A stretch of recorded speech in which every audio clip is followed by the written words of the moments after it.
কোন বউ সহ্য করবে যে ঘরে এসে বমি করে, খাটের উপর বমি করে, সেই সব পরিষ্কার করতে হয়।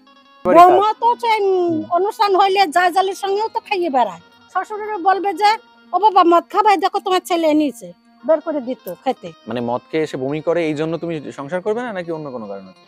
অন্য কোনো কারণ নেই, আমি ওর সাথে, ও আমার খুব অত্যাচার করে, আমি ওর সাথে থাকতে চাই না। এটা কি কখনো ভেবেছেন যে এই বাচ্চাটার ভবিষ্যৎটা কোথায় গিয়ে দাঁড়াবে? সে কি বাবা করা মায়ের যাবে? মধ্যে বিচ্ছেদ হয়, মাঝখান থেকে সাফার করে বাচ্চারা। মানে মেন কি সমস্যা, যে মানে তোমাকে মারধর করে, তারপরে মদ টদ খায়, এই দুটো? আর কিছু আছে? না এইটা যদি ও শুধরে নেয় তাহলেও কি তুমি ওর না, সাথে আমি সংসার তাও করবে? যাবো না ওর সাথে। মানে তুমি ডিসাইড করেই নিয়েছো যে মানে সেই সেই তোরা যে যা বলিস ভাই, আমার সোনার হরিণ চাই, এইরকম একটা ব্যাপার? মানে যে যাই বলুক না কেন, তুমি তোমার রাস্তাতেই হাঁটবে? হ্যাঁ, আমি নিজের রাস্তাতেই হাঁটতে চাই। এটা তো আপনার স্বপ্ন আসলে সামনেই বললাম। যেহেতু তারও একটা সন্তান হবে, তখন একে দেখবে না। এবার আপনি যদি অন্য কোথাও বিয়ে করেন, সেখানে গিয়ে যে ওই বাবাটা যে ওকে ভালোভাবে দেখবে, তার না, গ্যারান্টি না, কি আছে? আমি বিয়ে করব না। আমি একে নিয়েই থাকতে চেয়েছিলাম। ও যেহেতু যেতে চাইছে না, আমার এইভাবে জীবনটা কেটে যায়। আমি আর বিয়ে করতে চাই না। এই গ্যারান্টি পৃথিবীতে কেউ দিতে পারবে না যে আমি ভবিষ্যতে আমি কি করব কি না করব। ভবিষ্যৎ সম্বন্ধে সেটা কেউ প্রেডিকশন করতে পারে না। ভবিষ্যৎ সম্বন্ধে কেউ প্রেডিকশন করতে পারে না। না, বিয়ে করা পরের কথা। এই যে এখন আমরা যে কথা বলছি, এই এক মুহূর্ত পরে আমি থাকবো কিনা তার কিন্তু কোনো গ্যারান্টি নেই। আপনি বিয়ে করেছেন কত বছর আগে? প্রায় 12 বছর হচ্ছে। 12 বছর। দেখে শুনে বিয়ে করেছিলেন না প্রেম করে? ও যেরকম বললো যে, তো ওরকমই। কিরকম? ওই যে প্রেম করে করেছিলাম, করে তারপরে দেখাশোনা করেছি। আচ্ছা, এবার মানে কোনো আত্মীয় থ্রুতে যোগাযোগ হয়েছিল নাকি এমনি? হ্যাঁ, এখানে আত্মীয় আছে, এখানে আমার দিদি বাড়ি আছে পাশে। এবার ও যে অভিযোগগুলো তুলছে মানে আপনার নামে, যে আপনি মদ টদ খেয়ে এসে মারধর করেন, বমি টমি করেন, জুয়া খেলেন। দেখেন, এটা আগে হতো, ঠিক আছে? আগের বাড়ি ও যখন চলে গিয়েছিল, ঠিক আছে? এটা আগের কথাটা কিন্তু তুলে আনছে ও। কিন্তু এর মধ্যে কিন্তু আমি সেরকম কিন্তু কাজ করতাম না। সেরকম মদ টদ কিচ্ছু খেতাম না। মানে এটা ও কত যেটা বছর আগেকার ঘটনা ছিল যে এটার কথা বলছেন? এটা হচ্ছে প্রায় ওই তো 1 বছর কাছাকাছি। মানে এই ঘটনাটা কি আগে পরে এরকম হচ্ছে? হ্যাঁ, হ্যাঁ, মানে একবার মাঝে মাঝে হ্যাঁ, ঝামেলা টামেলা হওয়া? আগে যখন চলে গিয়েছিল তখন আমার ছেলেও জানে সেটা। কার সাথে গেছিল? সেটা আমার ভাইয়ের সাথে গিয়েছিল। কেমন ভাই? কাকার ছেলে। মানে আপনার নিজের কাকার ছেলে, আপন কাকার ছেলে? হ্যাঁ। ও যখন বাড়িতে নিয়ে গিয়েছিলাম, তখন আমি বহুত শুধরে গিয়েছিলাম। আপনি আমাকে একটা কথা বলুন তো, এই যে যখন মদ খেতে একটা আনন্দের কারণে নিশ্চয়ই মদ খেতেন বা ভালো লাগতো। হ্যাঁ, এই ভালো লাগার ব্যাপারটা করতে গিয়ে মানে আপনার জীবনটা কি এখন স্টেবল? তখনটায় ও কিছু বলতো না। ও বলতো, "ঠিক আছে খাও, ঠিক আছে? সেইভাবে খাবা।" লিমিট রেখে? হ্যাঁ, আমি সেইভাবেই খেতাম। তারপরে আবার আনলিমিটেড খাওয়া শুরু করেছে? না, তারপরে আনলিমিটেড খাওয়া তো শুরু করিনি। ও যখনই বলতো, "ঠিক আছে তুমি যখন খাবা, তুমি বাড়ি বসে খাও।" ও যেটা বলতো আমি সেটাই করতাম। বাড়িতে এনেই আমি খেতাম। তাহলে তারপরে এত সমস্যা? এখন সেটা ওই বলতে পারবে। মারধর টারধর করতেন? না, মারধরের মধ্যে আমি কিচ্ছু করিনি। এটা যদি শুনতে চাও, আমাদের বাড়ির পাশে তো অনেক বড় একটা ফ্যামিলি এই আছে। যে বিশেষ করে এখনকার সময়ে এই যে জিনিসটা মানে আপনার সঙ্গে ঘটছে, আপনি একবার মানে মন দিয়ে ভাবুন যে এই কিছুটা সময় একটু আনন্দ করেছেন বন্ধুদের সঙ্গে হোক বা নিজে পার্সোনালি হোক, আনন্দ করতে গিয়ে এই আপনার পুরো পরিবারটাই যে একেবারে পুরোপুরি একেবারে সেই শোলার ঘরের মতন ভেঙে যাচ্ছে বা তাসের ঘরের মতন মানে ভাঙছে। তো সেই মদ খাওয়ার আনন্দটা কি বেশি ছিল, না এই এখন যে পজিশনে আছেন সেই কষ্টটা তুলনামূলকভাবে অনেক বেশি? এখন যদি ও যদি চায়, ঠিক আছে, আমি ছেড়ে দেবো। আমি সব ছেড়ে দেবো। এইটা কি ভালো জিনিস? মানে এই যে ছেড়ে দিলেন বা ও আলাদা হয়ে গেল এই মদ খাওয়ার কারণে, মারধর করার কারণে, এই ছোট্ট একটা ভুলের জন্য মানে আপনার জীবনে যে একটা বড় সড়ো একটা দাগ লাগবে, বা এই যে আপনি বিয়ে করেছিলেন, ইন ফিউচার আবার অন্য কোথাও ধরুন বিয়ে করতে গেলেও সেক্ষেত্রে সমস্যা হবে। এই আপনার বাচ্চাটার মুখের দিকে তাকিয়ে তো নিজেকে শুধরানোর চেষ্টা করতে পারতেন। দেখুন, সুযোগ হচ্ছে ভগবান বারবার দেয় না মানুষকে, রেয়ার মানুষকে সুযোগ দেয়। এবার সেই সুযোগটাকে যদি ঠিকঠাক কাজে লাগানো যায়, তবেই জীবনটা আরো ভালোভাবে চলতে পারে। আর যদি সেই সুযোগটাকে কাজে না লাগায়, যে কেউ, আপনি বলে না, আপনি, আমি, ও যে কেউ, সেই সুযোগটা যদি ঠিকঠাক কাজে না লাগাতে পারেন, তাহলে এইরকম বড় বড় সমস্যার সম্মুখীন হতে হয় মানুষকে। এবার কোনো এক ইসে মনে হচ্ছে নাকি মানে যে বিবেকের কাছে, যে যদি আজকে আমি ওই জায়গাটা না করতাম বা এরকম প্রবলেম না হতো, তাহলে হয়তো আজকে আমার সংসারটা ভাঙতো না? বা না, আমি যখন খেতাম তখন আমি ওর কাছ থেকে শুনে নিয়েই আমি খেতাম।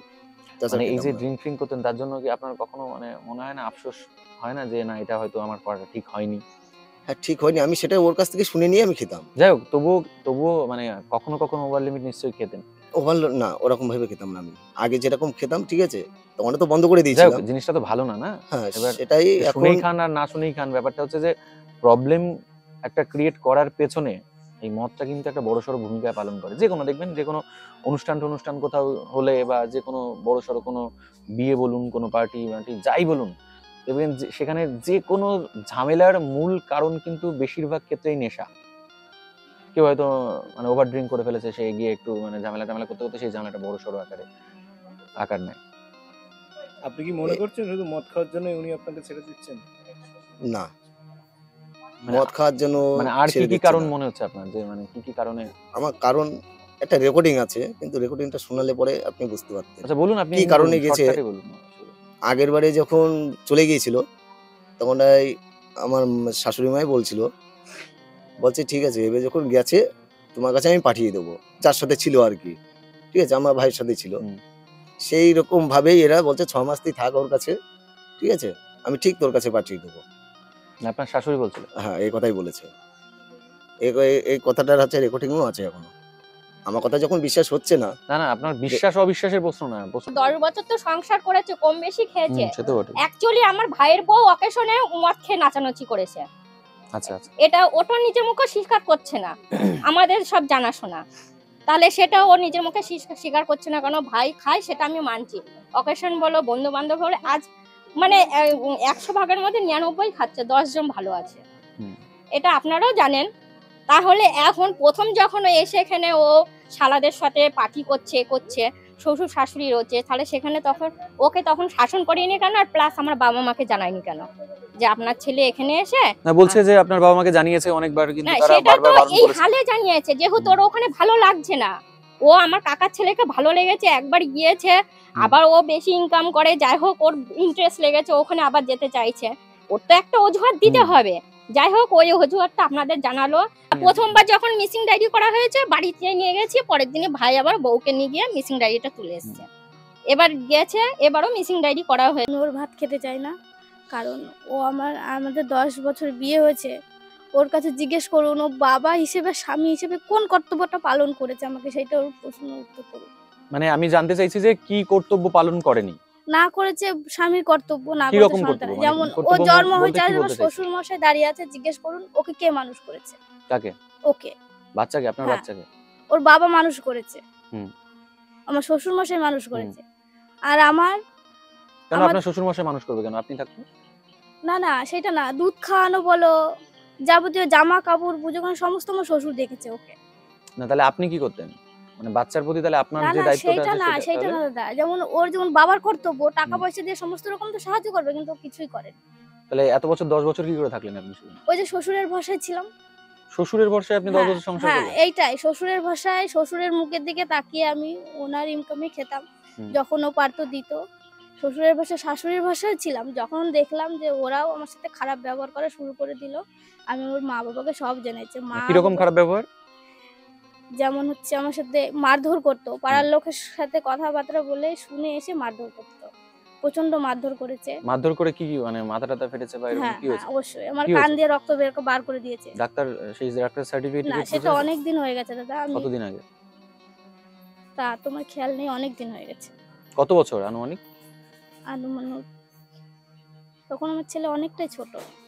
তাহলে শ্বশুরের ভরসায় 10 বছর ধরে যখন থাকলেন, হুম। তাহলে এখন হঠাৎ করে কি করে মনে হলো যে আমার শ্বশুরের উপর আর ভরসা করা সম্ভব কারণ হচ্ছে উনি না? আমার সাথে খারাপ ব্যবহার করা শুরু করে দিয়েছে। মানে মাঝে আমার শাশুড়ি, ওনাদের দুজনের মধ্যে কি হলো আমি জানি না, রাগ করে 1.5 মাস মতো ওনার দিদির বাড়ি থেকে আসলো। আমার শ্বশুর আমাকে একদিন বলে, তোমার মতো মেয়ে ছেলে যদি বৌমা ঘরে থাকে তাহলে কোনো শাশুড়ি টিকবে না। তাহলে তোমার ব্যবহারটা নিশ্চয়ই এরকম ছিল। আমি কি সেই দোষটা কথাটা করেছি বলার আমাকে মতন। বলুক ওরা। মানে এই কথাটা কত বছর পরে বলেছে তোমার শ্বশুর তোমাকে? এই আমি আসার 6 মাস হলো, তার 10 দিন 15 দিন আগে।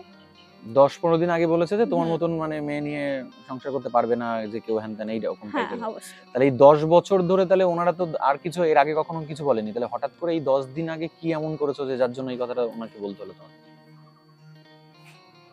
তার জন্য কি মনে হয় না যে তোমারও কিছু কর্তব্য বা কিছু গাফিলতি ছিল? অবশ্যই গাফিলতি আমারও ছিল। তাহলে মানে ওনাদের উপর অ্যালিগেশন লাগানোর আগে নিজের আমি ভুলটাও তো তো স্বীকার কোনো করতে হবে। অ্যালিগেশন লাগাইনি দাদা। এই যে যেগুলো বললে যে আমার শ্বশুর আমাকে আমি মারধর কোনো করেছে। ঝামেলা ঝঞ্ঝাট চাইনি, আমি আমার মতো বেরিয়ে গেছি। যেহেতু আমরা একসাথে থাকতে পারতাম না দুজনা, সারা জীবন আমরা কাটাতে পারতাম না। ও এখন ঠিক আছে, আজ আমাকে ফিরিয়ে দিয়ে আসবে, জোর 2 মাস ঠিক যাবে, 3 মাসের মাথায় ও যা তাই হয়ে যাবে। মানে এর আগে তুমি কখনো বাড়ি টাড়ি গেছিলে বা এরকম কোনো প্রবলেম হয়েছিল এর আগে? বুঝতে পারলাম না। এর আগে কখনো মানে এখান থেকে বাবার বাড়ি গিয়ে মানে বেশি দিন থাকা বা সেখানে এই ঝুট ঝামেলা হওয়ার পরে এখান থেকে চলে যাওয়া এই ঘটনা কি হ্যাঁ এর আগে হ্যাঁ, আমি ঘটেছে? 10 মাস আগে আমার ছেলে নিয়ে আমি বেরিয়ে এসেছিলাম, দিয়ে এখানে এসেছি। এখান থেকে বাবা মা দাদা সবাই ঠিকঠাক করে আমাকে পাঠিয়ে দিয়েছে। 10 মাস গিয়ে জোর তোমার 3 মাস ঠিক ছিল, 3 মাসের থেকে 4 মাস পর্যন্ত আবার সে যা তাই শুরু হয়ে গেল। যাতাই বলতে যেমন? জুয়া খেলে ও, মেন মদ খায়, রাত 12টা 1টা 2টো যখন খুশি তখন ঢোকে। সেটা তোমার শ্বশুর শাশুড়িকে জানাওনি কখনো? অবশ্যই তারাও জানে, তারাও বকা ঝকা সব করে, কিন্তু শোনে না ও। তাহলে এখন এই আমি 10 বছর ধরে তার মানে বলতে চাইছো যে এই 10 বছর ধরে জুয়া খেলতো না, মদ খেতো না, অবশ্যই মানে হঠাৎ করেই মানে রিসেন্টলি আর কি মদ খাওয়া জুয়া না না, এগুলো আগাগোড়াই করতো ও। আমি কাউকে বলতে পারিনি, আমি নিজের ইচ্ছাই করেছি এই বিয়েটা। দেখো 10টা বছর কিন্তু একটা কম সময় না, একটা লং পিরিয়ড। অবশ্যই হ্যাঁ, আর এই লং পিরিয়ডটা তাহলে তুমি কি করে স্টে করলে তাহলে তোমার স্বামীর সাথে? অনেক কষ্টে ছিলাম দাদা, অনেক কষ্টে। এই কষ্ট আমি না মা বাবাকে বলতে পেরেছি, দাদাদের বলতে পেরেছি, আমার আশেপাশে যাটা আমি কাউকে বলতে তোমাদের পারিনি। বিয়েটা হয়েছিল কিভাবে? বিয়েটা হয়েছিল বলতে দেখাশোনা করে বলতে পারো, আবার হচ্ছে গিয়ে প্রেম করে বলতে পারো। কতদিনের প্রেম ছিল? প্রেম ছিল তোমার মনে হয় জোর 2 মাস কি 3 মাস। 2 মাস 3 মাসেই মানে হ্যাঁ, তুমি মানে- বুঝে গেলে যে আমি এর সাথে সংসার করতে পারবো, তাই তো?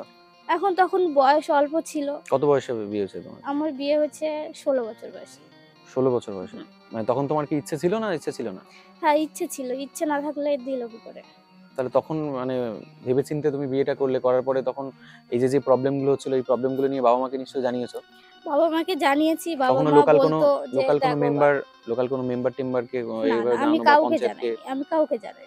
তা তোমার কারণ সঙ্গে আমি দীর্ঘদিন কোনো- ধরে প্রবলেম হচ্ছে বা তোমার উপর অত্যাচার হচ্ছে কন্টিনিউ, তা তুমি কাউকে জানাওনি, তাহলে কি করে আমি এটা একমাত্র মানে আমার আমরা মা বিশ্বাস করব? বাবাকে জানিয়েছিলাম, ওরাও বোঝাতো, আবার চলে যেতাম। প্রায় প্রায় আমি রাগঝাল করে চলে আসতাম, ছেলে থুয়ে ছেলেকে নিয়ে হুম।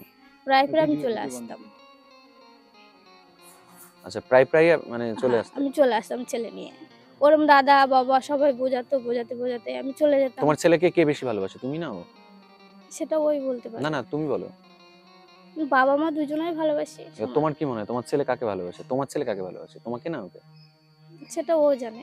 মোটামুটি কি মনে হয়, মানে তোমার তো নিশ্চয়ই ছোটবেলা থেকে মানে মানুষ করার পেছনে তোমারও তো কিছু অ্যাক্টিভিটি ছিল, একটা মা হিসেবে তো তোমারও তো কিছু ন্যূনতম কর্তব্য নিশ্চয়ই ডেফিনেটলি তুমি করেছো। অবশ্যই তো সেই কর্তব্য করার পরে একটা তো কনফিডেন্স থাকে যে হ্যাঁ, একে আমি যতটা ভালোবাসি বা একে যে ছোটবেলা থেকে যেভাবে মানুষ করেছি তাতে আমার উপর একটা টান বা একটা থাকাটা স্বাভাবিক। এবার সেই ক্ষেত্রে কি তুমি কনফিডেন্ট যে তোমার বাচ্চা তোমাকে বেশি ভালোবাসবে বা ওকে কম ভালোবাসবে, কি মনে হয়? সেটা আমি এখন কিছু বলতে পারছি না দাদা। তোমার কি মনে হয়? আমি আমার বলছি না মনে যে হয় ও দুজনকে আমাদের সমান ভালোবাসে। এখন যদি ওকে বলা হয় যে তুমি কার সাথে যাবে, তো তোমার কি মনে হয় কার সাথে যেতে চাইবে আর কি? ও আমার সাথেই যেতে চাইবে, তোমার সাথে যেতে চাইবে। যেহেতু ও আমাকে খুব ভালোবাসতো। আমাকে যখন ও মারধর করতো, হুম। ও গলা জড়িয়ে ধরে আমাকে কান্না করতো। আর ব্যাপারটা হচ্ছে যে তুমি এমনি হাতের কাজ কি জানো? কিছু জানো না?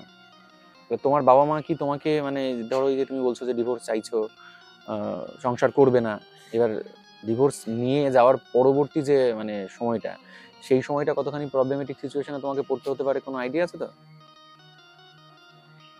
তখন তুমি কিভাবে মানে তুমি নিজেকেই কিভাবে দেখবে? তোমার ছেলে যদি ধরো কথার কথা তোমার কাছে যদি যায়, তো সেই ক্ষেত্রে তুমি তো নিজের ভরণ পোষণ ঠিক মতন করতে পারবে না, তুমি তোমার বাচ্চাটাকে কি করে মানুষ করবে? বাচ্চাটাকে মা বাবার কাছে রেখে কাজে ঢুকবো, কাজ তোমার মা করবো বাবা কি যেমন তোমার বাচ্চাটাকে করছি। রেখে দেবে সারা জীবন ভর? না, সারা জীবন রাখবে কেন? আমি যতদিন বেঁচে থাকবো আমার কাছে থাকবে, আমি এই বাড়িতেই থাকবো। তুমি কতদিন বেঁচে থাকবে ওই গ্যারান্টি তুমি দিতে পারবে? না, সেই গ্যারান্টি কি করে দেবো বলো? তোমার বাবা মাকে দেখে তো মনে হচ্ছে যথেষ্ট বয়স হয়ে গেছে। হ্যাঁ, এবার একটা বাচ্চা বাবার ভালোবাসা যদি না পায়, মায়ের ভালোবাসা যদি না পায়, এই বাচ্চাটা বড় যখন হবে তখন তো অটোমেটিক্যালি না বাবাকে পছন্দ করবে না মাকে পছন্দ করবে। তাহলে এই বাচ্চাটাকে ইন ফিউচার যখন এর ভবিষ্যতে একটা ভালো জায়গায় দাঁড়াবে বা একটা মানে ন্যূনতম জায়গায় দাঁড়াবে, তখন তো মানে দুজনের কাউকেই দেখতে পারবে না, তখন তোমার ভবিষ্যৎটা তো একদম স্পয়েল হয়ে যাবে। আমার ভবিষ্যৎ তো এমনিই নষ্ট হয়ে গেছে, অমনিও নষ্ট হয়ে যাবে। তুমি এখান থেকে কোথায় গেছিলে, মানে এখান থেকে গিয়ে মানে তোমাকে খোঁজ পাওয়া যাচ্ছিল না, ওরা বলছিল? আমি কাজ করছিলাম দাদা, কিসের কাজ করছিলে তুমি? আয়ার কাজ করছিলাম। এমনি এর আগে কি আয়ের কাজ টাজ করেছো? না, ওই আয়ার কাজ না, একটা বাড়িতে বয়স্ক মহিলা আছে, আচ্ছা, ওনার কাছেই থাকতাম। এইভাবে করে কি সারা জীবনটা যাবে তোমার? যতদিন শরীরে জোর আছে করবো, ওই বয়স্ক মহিলাটা যখন মারা যাবে তখন কোথায় যাবে? তখন আর দেখতে হবে। মানে তুমি চাইছো যে মানে নিজের মতন ভাবে হ্যাঁ, আমি আমার বাঁচতে নিজের পুরোপুরি মতো ভাবে বাঁচতে চাই, আমি ওর সাথে আর থাকতে চাই না। তোমার বাবা মা কি তোমার সঙ্গে সহমত? মানে তুমি যেটা চাইছো সেটা কি তোমার বাবা মা কি এখন মেনে নেবে? দেখো, বাবা মা তো আমাকে জোর করে বাড়াতে পারে না, জোর সেটা তুমি করতে জানো আর কি পারবে ভালো করেই, তাই তো? যে বাবা মা আর কি আমাকে জোর করে রাখতে পারবে না। না। এটা কি তোমার নিজের থেকেই বলছো নাকি কেউ তোমাকে বলেছে যে না তোমার না, বাবা মা আমি জোর এটা করে নিজের রাখতে পারবে? থেকেই বলছি, কারণ আমার বাবা মা আমাকে জোর করে রাখতে পারবে না। তাদের দেখছেন তো ওদের বয়সের অবস্থা, ওরা হুম। আমাকে খেতেও দিতে পারবে না। তাহলে খেতে দিতে পারবে না, তাহলে তোমার ছেলেটাকে কিভাবে রাখবে তুমি বাবা মায়ের কাছে? আমি কাজ করব, কাজ করে টাকা পয়সা দিয়ে আমি এখানেই আসবো, রাতে এসে থাকবো। এখানে বলতে এই যে এই দিদার বাড়ি, কেমন দিদাইনি? নিজের দিদা। ও। এবার তুমি তার মানে কোনোভাবেই সংসার করতে চাইছো না? না, আমি ওদের সংসারে আর যেতে চাই না। তা তোমার বাচ্চাটার ভবিষ্যৎ কি হবে সেটা একবার ভেবেছো যে তুমি এই যে মানে তোমার স্বামীকে ছেড়ে ডিভোর্স দিয়ে তুমি কোথাও আমার যাবে? বাচ্চার ভবিষ্যৎ, ওর বাবা দাদু আছে, ওরা যদি ওদের কর্তব্য পালন করে, ও বড় মানে হয়ে কার যদি বাবা যেতে দাদু? চায়, ওর বাবা দাদু। তুমি তো একবার বলছো তোমার কাছে রাখবে, তোমার কাছে না, রাখবে, ওর বাবা সেইটা দাদু আমি কেন সেটা রাখবে? বলিনি। আমার কাছে তো এখন নাবালিকা থাকুক, ও যখন বড় হবে, হুম। বড় হয়ে তো ও তো অধিকার আছে ওই বাড়িতে যাওয়ার। সে তো আছেই। তাহলে আর তুমি চাইছো যে ছোট সময়টা তোমার কাছে থাকবে, হ্যাঁ, বড় আমার হয়ে কাছে তারপরে আবার থাকুক। ওই বাড়িতে ওর চলে যাবে। যা মন হবে বড় হয়ে ও তাই করবে। যেহেতু যদি যায় আমি বাবার পিঠে গিয়ে থাকবো, তাহলে ও বাবার পিঠে গিয়ে থাকতে পারে। আর তারপরে তুমি কি মানে কাকে নিয়ে থাকবে? আমি আমার ছেলেকে নিয়ে থাকবো, ছেলে যদি বাবার কাছে চলে যায়? একা জীবন কাটাতে হবে। এবার তোমার মা বলতে চাইছে যে তোমাকে নিয়ে যেতে চাইছে, তুমি কি তোমার মায়ের সাথে যেতে চাইছো? যাবো না, কেন যাবে না কেন? ভালো না, মা ভালো না? কেন তোমাকে ভালোবাসে না? বারবার চলে যায়। বারবার চলে যায়? পরবর্তীতে যদি মা বলে যে আমার কাছে চলে আয় টলে আয়, তখন যাবে না? যাবো না। তোমাকে সবচেয়ে বেশি কে ভালোবাসে তোমার মানে বাড়ির? বাবা, তারপরে আর কে? ঠাম্মা, দাদু। ঠাকুমা দাদু? আর মা ভালোবাসে না? অল্প। অল্প ভালোবাসে? তুমি এখন কার সাথে যাবে? বাবা। বাবার সাথে যাবে? মায়ের সাথে কোনোভাবেই যাবে না? একা জীবন কাটানোটা মানে মুখের কথা, মানে যতটা তুমি সোজা ভাবছো অতটা কি সোজা ব্যাপার একা জীবন কাটানো? এখন তো আমার কিছু করার নেই দাদা, কারণ আমি ওর থেকে আমি অনেক অত্যাচার সহ্য করেছি, অনেক করেছি। আমি আর থাকতে চাই না। মানে আর কি 2 মাস বা 6 মাস যদি এরকম টাইম নিয়ে যদি ও যদি নিজেকে না, না, না, কিছুটা না। শুধরে নেয় বা না, ও তোমার যে কোনোদিন allegation শুধরাবে আছে না সেগুলো দাদা, যদি ও আমি ঠিকঠাক আপনাকে করে নেয়। গ্যারান্টি দিয়ে এখানে বলতে পারি ও কোনোদিন শুধরাবে না। শুধরোলে ওই 10 মাসে শুধরে যেত আমাকে নিয়ে যাওয়ার পরে। শুধরোলে ওর বাবা ওকে কম বকা বকেছে, কোনোদিন কথা শোনে না, মদ খেয়ে এসে ঘরে বমি করে। তা এই যে ব্যাপারটা, এই ব্যাপারটা কি কখনো ভেবেছেন যে এই বাচ্চাটার ভবিষ্যৎটা কোথায় গিয়ে দাঁড়াবে? চলো তুমি এখানে থাকো, আমি খাবার পাঠাচ্ছি। তবে একটা জিনিস মাথায় রাখো, ভালো হবে যাবে, চলো। একটা জিনিস আমার ভাঙাটা আমি খুব এখানে সহজ, যদি কথা গড়াটা না কিন্তু শোনে, বহুত কঠিন, বুঝলে? আমি তো কথা দিলাম, আমি শ্বশুর তাই প্রচুর করি। কঠিন, তুমি গড়াটা কি কাটানো প্রচুর কথা কঠিন। বলতে বললাম। ও যদি আমার সাথে যদি যায়, ঠিক আছে, তার ছেলেরা তো ভাঙা তো যায় ছেলেরা তো সহজে। রাস্তাঘাটে ঘুরে ঘুরে বেড়াবে দুদিন পরে। কি হলো না? ঝগড়া অশান্তি প্রত্যেকটা সংসারে আছে। আমরা ঝগড়া আজকে অশান্তি আমার করি। সংসারে আছে, প্রত্যেকটা সংসারে আছে। আমাদের কিন্তু সংসারে কি ঝগড়া অশান্তি এই যে মদ খাওয়ার কথা বললে, মদ এগুলো ভুল ধারণা। ঠিক আছে ঠিক আছে ঠিক আছে, কথাটা বললেন যে আপনার মেয়ে যেটা চাইছে আপনি সেটাই সেইভাবেই আর কি আপনি যেতে চাইছেন মেয়ের ডিসিশনেই। এবার আপনার মেয়ে যখন আপনার বাড়িতে এসে থাকবে, আপনার একটা বৌমা আছে, পরবর্তীতে নেক্সট টাইম আবার একটা বৌমা আসবে, তো সেই ক্ষেত্রে কি মনে হয় যে দুটো বৌমা আপনার মেয়েকে ভালোভাবে থাকতে দেবে বা আপনার মেয়ের পক্ষে আপনার বাড়িটা একটা ভালো জায়গা বা ভালো পরিবেশ হিসেবে আপনার মেয়ের পক্ষে মানে সেখানে বাস করা মানে ভালোভাবে হবে মনে হয়? ভালো হলে তো মেয়ে আবার চলে যাবে কেন, মারধর করে, এটা ওটা খাই। আমরাও খোলাকে বলি যে খোলা তুমি ওই খেলা টেলা বাদ দাও, মদ খাওয়া বাদ দাও, তুমি এই সারা রাত কোথায় থাকো, বাড়ি আসো তো রাতে 1টা 1:30 2টোর সময় বাড়ি আসো। তো মেয়ে একা থাকে। মানে আপনারাও অনেকবার বুঝিয়েছেন তাই বলছেন, তাই তো? যখনই মেয়ে বলে যে তুমি এত রাত কনে ছিলে, ওই কথা বলতে গেলে মারধর হয়তো করে। আমার কথা তো শোনে না। মানে আপনার মেয়ে আপনার কথা শোনে না? শুনবে না তো। মানে আপনিও চাইছিলেন যে কষ্ট মষ্ট করে হোক, যেভাবে হোক আর কি সংসারটা করুক। করুক, আমরা তো এটাই চাবো। কারণ দেখুন সংসারটা আপনার তো করুক। দুটো ছেলে আছে, কিন্তু মেয়ে যদি না যায় তাহলে তো আমরা মেরে ধরে জোর করে তার পাঠাতে সেটা পারি তো না। স্বাভাবিক। এবার আপনার তো দুটো ছেলে আছে, এবার একটা বৌমা আপনার এসছে, তারপরে আরেকটা বৌমা যখন আসবে তখন কিন্তু দুটো বৌমা প্লাস সেই বাড়িতে যদি বিবাহিত কোনো ননদ থাকে সেক্ষেত্রে কিন্তু তার পক্ষে থাকাটা কিন্তু খুবই টাফ হয়ে যায়। এটা আপনিও হয়তো আমার থেকে অনেক সিনিয়র, আপনি নিজেও দেখেছেন যে এরকম বহু সংসার আছে যেখানে প্রবলেম হয় তাদের। যাই হোক, আমি আশা করছি যে যেহেতু আপনি কোনোভাবেই সংসার করতে চাইছেন না, কোর্ট থ্রুতে আপনাকে ডিভোর্স করতে হবে, মিউচুয়াল ডিভোর্স যেটাকে বলা হয়। এবার সেইটা করার পরে আপনি যদি নতুন কোনো সংসারে যান, সে যদি আপনার দায়িত্ব ভালোভাবে নেয় বা নিতে পারে, তাহলে তো ভালো কথা। এখানে যেহেতু আপনি বলছেন এই স্বামী মানে কোনো কিছুই দায়িত্ব পালন করেনি, অথচ সেখানে 10 বছর পর্যন্ত আপনি সংসার করে গেছেন বিনা দায়িত্বে বা বিনা মানে মেনটেনেন্সে। এবার আমি সবই মানলাম আপনার কথা। এবার আমরা আশা করছি যে ভবিষ্যতে আপনি যেখানে যাবেন সেখানে ভালো থাকবেন, এবং আপনার যদি কেউ ইন ফিউচার যদি আপনি বিয়ে করেন, তখন তার সাথে ভালোভাবে সংসার করবেন। এবং এই যে সংসারটা এখান থেকে ছাড়লেন, বা এই যে অ্যালিগেশন হলো, এই যে ব্যাপারটা মানে আপনার এই প্রথম সংসারে হলো, এরকম কিন্তু অনেক সময় হয় যে দূরের থেকে না কাশবন ঘনই লাগে। আমরা কিন্তু প্রত্যেকেই জানি কাশবন কিন্তু দূরের থেকে ঘনই মনে হয়, কাছে গেলে দেখা যায় যে কাশবনের ঘনত্বটা কতখানি। তা এখন যার সঙ্গে যাচ্ছেন, এরা যেহেতু জানে, এরা বললো যে আপনি ওনার কাকার ছেলে মানে ভাইয়ের সাথে পালিয়েছিলেন বা গেছেন, তাকে তো বিশ্বাস করে গেছেন বা তাকে ভালোবেসেই গেছেন আমার যতটা মনে হচ্ছে। এবার এই বিশ্বাসটা আশা করছি যাতে সে সারা জীবন যদি আপনি তার সাথে সংসার করেন তো রাখুক, যদি না রাখে সেই ক্ষেত্রে দেখুন, সংসার হলে খুঁটিনাটি অশান্তি প্রত্যেক সংসারে আছে। প্রত্যেক সংসার, পৃথিবীতে এমন কোনো সংসার নেই যেই সংসারে কোনো দুঃখ নেই, কোনো অশান্তি নেই, এমন কোনো সংসার নেই পৃথিবীতে। আপনার সংসার হোক বা পৃথিবীতে প্রত্যেকের সংসারই কম বেশি অশান্তি আছে। এবার এই অশান্তিগুলো একটু চেষ্টা করে মানিয়ে গুছিয়ে নিয়ে তারপরে সংসার করতে হয়। এবার এখানে যেহেতু সংসার করতে পারলেন না, মানাতে পারলেন না, আশা করবো যে নেক্সট টাইম যদি কখনো কোনো জায়গায় কোনো সংসারে যান, এই সংসারটাকে ভালোভাবে মানে চেষ্টা করবেন মানিয়ে নেওয়ার। এছাড়া আর আপনাকে আর কি বলবো, আর গায়ে হাত দেওয়াটা ওর উচিত হয়নি, সেটা আমি বললাম ওকে।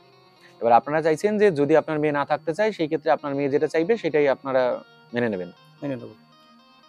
এবার ভবিষ্যতে আপনার মানে নাতি যে একটা মা হারা হবে বা বাবা হারা হবে, এই ব্যাপারে একবারও কি ভাবেননি, বা একবারও আপনার মনে হলো না যে আপনার নাতিটার কি হবে? ধরুন আপনার মেয়ে জামাই তো ছাড়াছাড়ি হয়ে গেল, এবার ও তো একই সাথে দুজনের সাথে একসাথে থাকতে পারবে না, হয় মায়ের সাথে থাকতে হবে নইলে বাবার সাথে থাকতে হবে। সেই ক্ষেত্রে যার সাথেই থাক, যদি মায়ের সাথে থাকে তাহলে বাবার অভাব বোধ করতে হবে ওকে, আর যদি বাবার সাথে থাকে তাহলে মায়ের অভাবটা ওকে বোধ করতে হবে সারা জীবন। বোঝালেন যথেষ্ট পরিমাণে, এবার সেই হিসাবে ও কোনোভাবেই সংসারে যেতে চাইছে না। এবার কেউ যদি 18+ 18 বছর হয়ে গেলে, আমাদের নিয়ম আছে আইনে, যা 18 বছর হওয়ার পরে সে তার ব্যক্তিগত স্বাধীনতা তার আছে। সে যদি মনে করে যে আমি এখানে সংসার করব তাহলে করবে, যদি মনে করে করবে না তাহলে জোর করে, না আমার মানে পক্ষে ক্ষমতা আছে, না কোনো কোর্ট বা না কোনো কেউ এর ক্ষমতা আছে যে ওকে দিয়ে সংসার করাবে। এবার ওই জন্য কি বলুন তো, এবার আপনারা এবার জোরজার করতে পারবেন না, বা আপনারা এইভাবে ওকে প্রেশার তো করতে পারবেন না, স্বাভাবিক। আমিও পারবো না, কারণ যদি প্রেশারে পড়ে যদি কোনো ইন ফিউচার কোনো প্রবলেম ঘটায়, সেই ক্ষেত্রে কিন্তু তখন অনেক প্রবলেমেটিক সিচুয়েশনে সবাইকেই আপনাদের পড়তে হতে পারে। তো যাই হোক, তাহলে যেহেতু সংসারে যেতে চাইছে না, তাহলে কোর্ট থ্রুতে আপনাদেরকে এখন যেতে হবে। একটা মিউচুয়াল ডিভোর্সের যে প্রসিডিওর আছে, আপনারা যেটা মানে বলছিলেন, যে ও যেরকম বলছিল যে মিউচুয়াল ডিভোর্স নিয়ে নেবে, তাহলে আপনাদের মিউচুয়াল ডিভোর্স নিয়ে নিতে হবে। এছাড়া তো আর কোনো কিছু করার নেই। আর আমি তো বহু চেষ্টা করলাম, দেখলেন আপনাদের সামনে বোঝানোর চেষ্টা করলাম, আর এর থেকে আর কি বোঝাবো? এবার সে তো যথেষ্ট ম্যাচিওর, আমি বোঝাবো তারপরে যে তাকে আলাদাভাবে বুঝতে হবে তা তো নয়। আমি বোঝালাম, ওই মেয়ের দাদা বোঝালো, আপনারা প্রত্যেকেই বোঝালেন। মানে মেন কথা হচ্ছে যে ও ডিসাইড করে নিয়েছে যে আপনারা যে যাই বলুন না কেন, ও কোনোভাবেই সংসার করবে না। এখন কি করবেন আপনারা? নিয়ে যাবো। হ্যাঁ, বৌমা নিয়ে যাবো। বৌমাকে তো জোর করে নিয়ে যেতে পারবেন না, কেউ যদি আপনার সাথে না যেতে চায় তাহলে কি করা যাবে? হ্যাঁ, না যেতে চাইলে তো কিছু করার নেই, বলেন। এবার তাহলে নাতিটা আপনার কাছে থাকতে চাইছে বা আপনার ছেলের কাছে থাকতে চাইছে? বাবার কাছে থাকবে। বাবার কাছে থাকবে। এবার সেই নাতিটাকে ভালোভাবে মানুষ করতে পারবেন তো? ওর জিজ্ঞাসা করেন ওনার কাছে, ও তো আর ছোট নেই, 10 বছর বয়স। 10 বছর বয়সে একটা মানুষ কতটুকু বোঝে? এবার নাতির দায়িত্ব ঠিকঠাক নিয়ে নাতিকে ভালো স্কুলে পড়িয়ে টড়িয়ে ভালোভাবে মানুষ করতে পারবেন তো? এই আপনার ছেলে যদি ভুল করে, তখন পরবর্তীতে আবার যদি কোনো নেশা করে, সেইগুলো তো আপনাকে দেখতে হবে। ভুল করলে আমি রয়েছি। এখন যেতে চাইলো না আমার কাছে, কারণ ও শিখিয়ে নিয়ে এসছে সব কথা, কারণ ও আমাকে খুব প্রচন্ড ভালোবাসে, ও আমার সাথে থাকতে পারবে না। কিন্তু এখানে আমার একটা কথা আছে, ভবিষ্যতে ও একা থাকতে পারবে না, ও তো বিয়ে করবেই। যাতে ওর সৎ মা এসে যদি অত্যাচার করে, তখন কিন্তু আমি আপনাদের জানাবো। তখন জানাবেন। কোর্টে একটা নিয়ম আছে, আপনি চাইলে বাচ্চার কাস্টাডি নেওয়ার জন্য আপনি কোর্টে আবেদন করতে পারেন। অবশ্যই। এবার কোর্টে যখন আপনি কাস্টাডির জন্য আবেদন করবেন, তখন কোর্টে জজ সাহেব একটা অর্ডার দেবে, ওদেরকে হাজির থাকার নির্দেশ দেবে, এবং ওরা হাজির থাকবে বাচ্চাটাকে নিয়ে, এবং বাচ্চাটাকে জজ সাহেব জিজ্ঞাসা করবে যে বাচ্চাটা কার কাছে যেতে চায়। তখন যদি বাচ্চাটা আপনাকে চুজ করে, তো আপনি তখন ওখান থেকেই পেয়ে যাবেন তার কাস্টাডি। আপনার কাছে এখন বলে নয়, 18 বছর বয়স পর্যন্ত আপনার কাছে হিউজ টাইম থাকবে বা অপশন থাকবে, আপনি চাইলেই বাচ্চার কাস্টাডির জন্য আপনি কোর্টে যেতে পারেন। যদি আপনার কখনো মনে হয় যে বাচ্চাটা অত্যাচারিত হচ্ছে বা বাচ্চাটার জন্য এই পরিবেশটা সুইটেবল না, তখন আপনি ডেফিনেটলি কোর্টে যেতে পারেন।